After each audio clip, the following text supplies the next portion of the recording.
Hello नमस्कार, स्वागत आहे तुमचं आपल्या यूट्यूब चॅनलमध्ये. तर आज आपण बघणार आहोत ब्लाऊजला फिटिंग कसं टाकायचं. इथं बॅक पार्ट तयार करून घेतलेला आहे. आता सर्वात आधी आपल्याला ब्लाऊजचा उंची टाकून घ्यायचा आहे.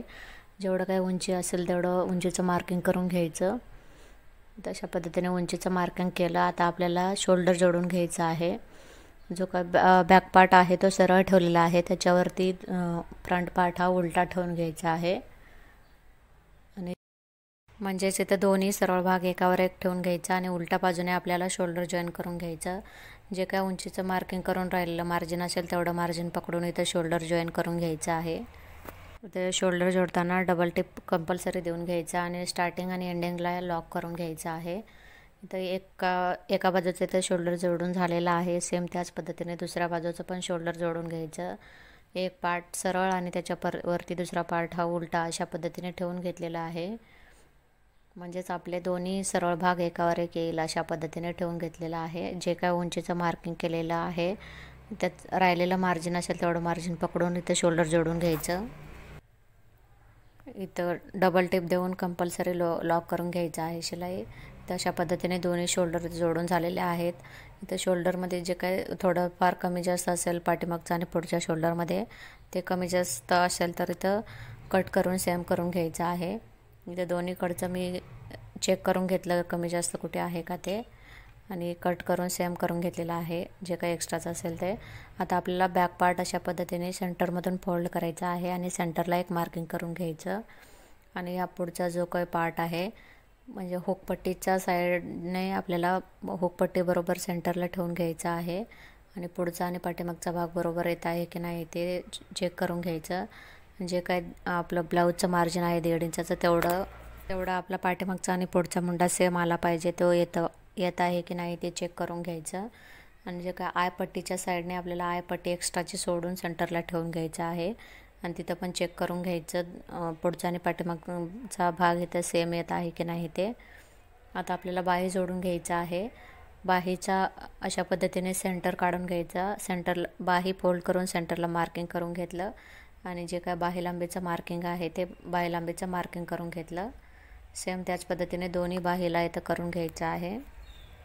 बाही सेंटरमधून फोल्ड करून सेंटरला एक मार्किंग करून घ्यायचं आणि जे काय बाही लांबीचं मार्किंग आहे ते बाही लांबीचं मार्किंग करून घ्यायचं.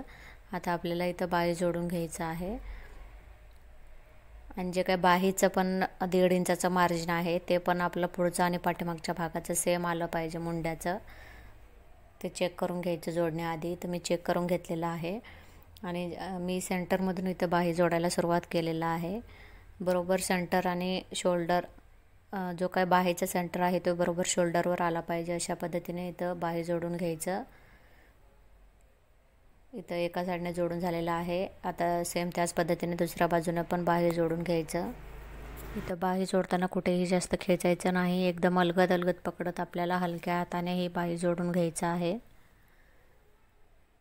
इथं अशा पद्धतीने मी एका साईडचं जोडून घेतलेलं आहे आणि सेम त्याच पद्धतीने दुसऱ्या साईडचं पण इथं जोडून घ्यायचं. तशा पद्धतीने बाही जोडून झालेला आहे. आता चेक करून घ्यायचं पुढचा आणि पाठीमागचा भाग सेम येत आहे की नाही ते, आणि मुंड्यातले जॉईंट आपले सेम येत आहेत की नाही ते. इथं अशा पद्धतीने चेक करून घेतलं. आता व्यवस्थित येत असेल तर आपल्याला इथं डबल टिप देऊन घ्यायचं आहे. इथं अशा पद्धतीने मी डबल टिप देऊन घेत आहे आणि इथं डबल टिप देताना कुठेही ब्लाऊजचा एक्स्ट्राचा पार्ट टिप खाली येणार नाही याची काळजी घेत इथं डबल टिप देऊन घ्यायचं. तर अशा पद्धतीने एका बाहीला पूर्ण बाही लावून झालेला आहे आणि डबल टिप पण देऊन झालेला आहे. आता सेम त्याच पद्धतीने दुसरी बाही पण जोडून घ्यायचं.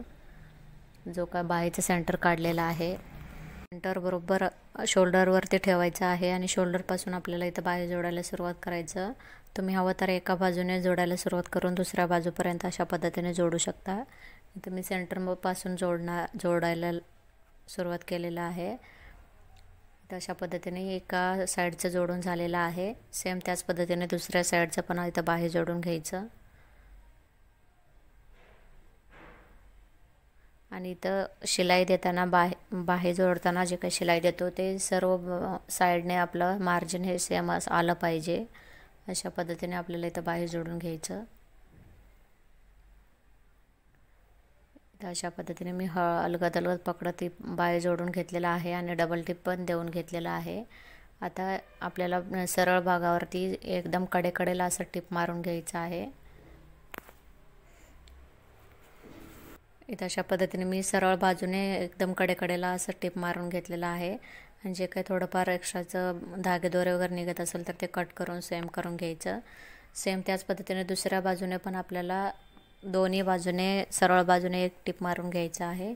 आता आपल्याला ब्लाऊज हा उलटा करून घ्यायचा. उलट्या बाजूने आपल्याला इथं फिटिंग टाकून घ्यायचं आहे. जे काही हुकपट्टी आहे ते हुकपट्टीपासून छातीचा चौथा भाग आणि कमरेचा चौथा भाग टाकून घ्यायचं.